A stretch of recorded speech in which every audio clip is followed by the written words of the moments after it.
اس video میں قصیدے کے آغاز و ارتقاء پہ نظر ڈالیں گے۔ قصیدے کا آغاز و ارتقاء۔ قصیدے کی صنف کا آغاز عربی ادب میں ہوا اور اس کا ارتقاء فارسی اور پھر اردو ادب تک جاری رہا۔ اس صنف کی تاریخ، جڑیں اور اس کا ادبی سفر کئی صدیوں پر محیط ہے۔ آغاز عربی ادب میں دیکھ لیں گے۔ قصیدہ کا آغاز عربی شاعری میں ہوا اور یہ اسلام سے پہلے کے عرب شہر کی معروف صنف تھی۔ عربی قصائد کا بنیادی مقصد قبیلے یا سردار کی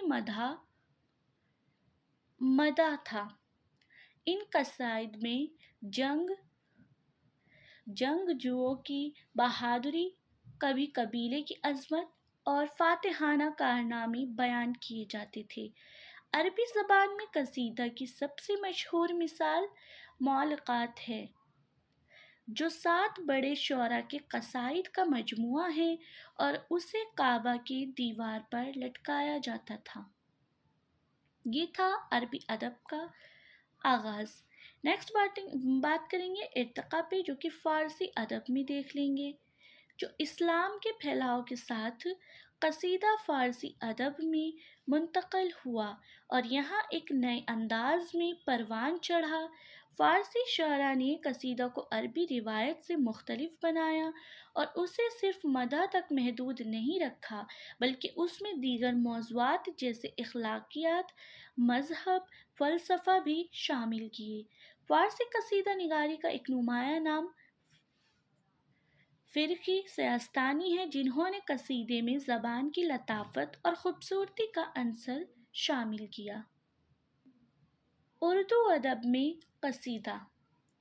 فارسی کے ذریعے قصیدہ اردو ادب میں داخل ہوا اور اردو شاعروں نے اسے اپنے مخصوص رنگ میں ڈھال لیا۔ اردو میں قصیدہ نگاری کا آغاز دکن کے شعراء سے ہوا، لیکن شمالی ہند میں قصیدہ نگاری کو باضابطہ طور پر فروغ ملا۔ مرزا محمد رفیع سودا، محمد ابراہیم ذوق اور غالب جیسے شعراء نے اردو میں قصیدہ کو عروج بخشا، یعنی کہ ان سب نے قصیدہ کو ترقی پہ پہنچایا۔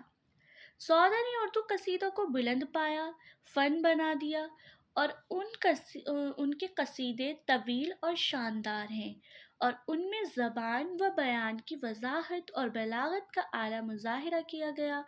ذوق نے قصیدہ میں سادگی اور روانی کو اہمیت دی اور اسے درباری شاعری کا اہم حصہ بنایا۔ قصیدے کے ارتقاء پہ بات کریں گے، جیسے کہ قصیدے کا ارتقاء صرف مدح ذرائع تک محدود نہیں رہا، بلکہ اس میں مزاحیہ اور طنزیہ قصائد بھی شامل ہو گئے اور بعد میں شعراء نے قصیدے میں مختلف نئے تجربات کو، جیسے غالب نے فلسفیانہ قصیدے لکھے۔ جدید دور میں قصیدہ نے اپنی اہمیت کو برقرار رکھتے ہوئے مختلف موضوعات کو بھی اپنانا شروع کیا، جیسے قومی و سیاسی مسائل اور سماجی موضوعات۔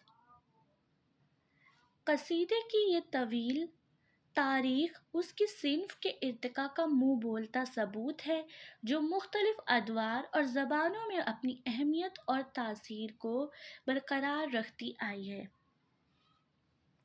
قصیدہ کی صنف کا ارتقاء ایک پیچیدہ اور متنوع عمل ہے، جس میں مختلف ادوار، زبانوں اور تہذیبوں نے اپنا حصہ ڈالا ہے اور اس ارتقاء کے چند مزید پہلو بھی ہیں، جیسے کہ ان کے چند مزید پہلو دیکھ لیں گے۔ فرسٹ پہلو ہے عربی قصیدہ کے موضوعات اور ساخت۔ عربی قصیدہ میں موضوعات کی وسعت کافی زیادہ تھی۔ ابتدائی عربی قصیدہ میں عموماً 3 حصے ہوتے تھے۔ پہلا غزل، رحیل، مدح۔ یہ قصیدہ جو ہے غزل میں ابتدائی حصہ ہوتا تھا، جس میں شاعر اپنی محبوب یا ماضی کی یادوں کا ذکر کرتا تھا۔ رحیل، اس کے بعد شاعرہ کے سفر پر، جو شاعر ہے وہ غزل کے بعد صحرا کے سفر اور اس کی مشکلات کو بیان کرتا تھا۔ مدح، آخر میں شاعر کسی خاص شخصیت کی تعریف کرتا تھا۔ یہ حصہ قصیدے کا اصل مقصد ہوتا تھا۔